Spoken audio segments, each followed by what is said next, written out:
Donald Trump America के 47वें राष्ट्रपति चुने गए हैं।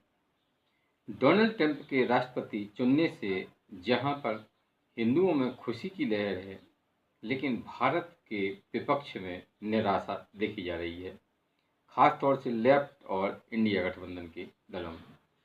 नमस्कार, मैं संजय शंकर गुप्ता संजय एक्सप्रेस न्यूज में आपका स्वागत करता हूं। अमेरिका में राष्ट्रपति चुनाव संपन्न हो गया है। डोनाल्ड ट्रंप अमेरिका के 47वें राष्ट्रपति चुने गए हैं। उन्होंने अपनी प्रतिद्वंदी कमला हैरिस को काफ़ी बड़े अंतर से हराया है। डोनाल्ड ट्रंप दूसरी बार अमेरिका की कमान संभालेंगे। डोनाल्ड ट्रंप 20 जनवरी 2025 को अमेरिका के 47वें राष्ट्रपति के रूप में शपथ ग्रहण करेंगे। लेकिन डोनाल्ड ट्रंप के राष्ट्रपति बनने से भारत में जो विपक्ष है, खासतौर से लेफ्ट लिबरल इनका इको सिस्टम है में मातम देखा जा रहा है। इंडिया गठबंधन के दल भी नाखुश दिखाई दे रहे हैं। तो डोनाल्ड ट्रंप में ऐसा क्या है कि इंडिया गठबंधन और लेफ्ट लिबरल गैंग नाखुश है? तो हम आपको बता रहे हैं कि लेफ्ट लिबरल गैंग का जो सिस्टम है वो कमला हैरिस का सपोर्ट कर रहा था, क्योंकि उन्हें लगता था कमला हैरिस उनके लिए ज़्यादा अच्छी हैं। लेफ्ट और का जो इतिहास रहा है, उनके लिए चाइना फर्स्ट है, बाद में भारत है। ऐसे में उन्हें कमला हैरिस की राष्ट्रपति चुने जाने की ज़्यादा उम्मीद थी।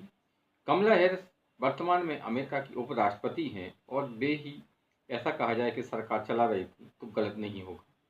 उनका भारत विरोधी एक एजेंडा काफ़ी समय से देखने को मिल रहा है।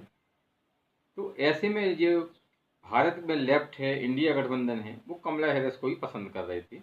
लेकिन अमेरिका की जनता ने इनको धक्का देते हुए डोनाल्ड ट्रंप को दोबारा राष्ट्रपति चुना है।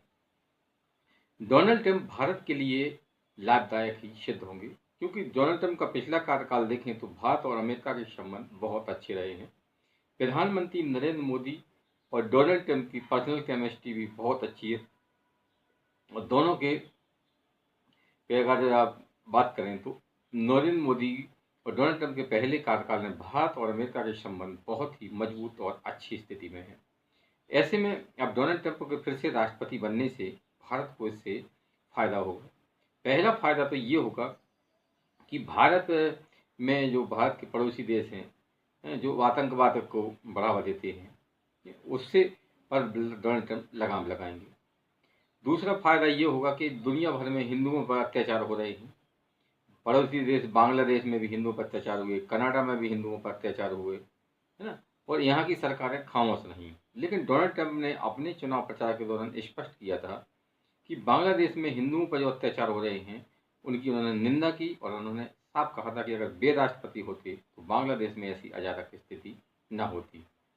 डोनाल्ड ट्रंप के राष्ट्रपति चुनने से जस्टिन ट्रूडो भी अब पर लगाम लगेगी, क्योंकि जस्टिन ट्रूडो लंबे समय से भारत के जो खालिस्तानी आतंकवादी हैं उनका समर्थन करते रहते हैं और भारत विरोधी एक एजेंडा चलाते रहते हैं। डोनाल्ड ट्रंप भी एक ऐसे राजनेता हैं कि जो जस्टिन ट्रूडो की भारत विरोधी नीति पर रोक लगा सकते हैं। डोनाल्ड ट्रंप के राष्ट्रपति चुने जाने की घोषणा के बाद ही जस्टिन ट्रूडो के रुख में नरमी देखी जा रही है, और ये अभी आगे चलकर और भी देखी जाएगी, क्योंकि जस्टिन ट्रूडो अभी तक जो कर रहे थे वो अपने पड़ोसी देश यानी अमेरिका की सह पर। अब अमेरिका में सरकार बदल गई है, इससे भारत में और अमेरिका के संबंध और भी मजबूत स्थिति में होंगे। अब जब भारत और अमेरिका के संबंध मजबूत होंगे तो जस्टिन ट्रूडो का भारत विरोधी एजेंडा बिल्कुल नहीं चलेगा। डोनाल्ड ट्रंप की कसनी और करनी में कोई अंतर नहीं है, वो जो कहते हैं वो वही करते हैं। इसलिए जो दुनिया भर में हिंदुओं पर अत्याचार हो रहे थे, तो जो हिंदू हैं वो डोनाल्ड ट्रंप के आने से खुश हैं, क्योंकि उन्हें लगता है कि कोई एक ऐसा राजनेता तो है जो उनके पक्ष में खड़ा होगा और उन पर होने वाले अत्याचारों का खुलकर विरोध करेगा और निंदा करेगा। ऐसे में डोनाल्ड ट्रंप भारत के लिए अच्छे ही कहे जाएंगे। लेकिन अब लिबरल गैंग, लेफ्ट को देश से ज़्यादा अपना पर्सनल एजेंडा पसंद होता है, इसलिए उनके लिए डोनाल्ड ट्रंप शायद अच्छे ना हो।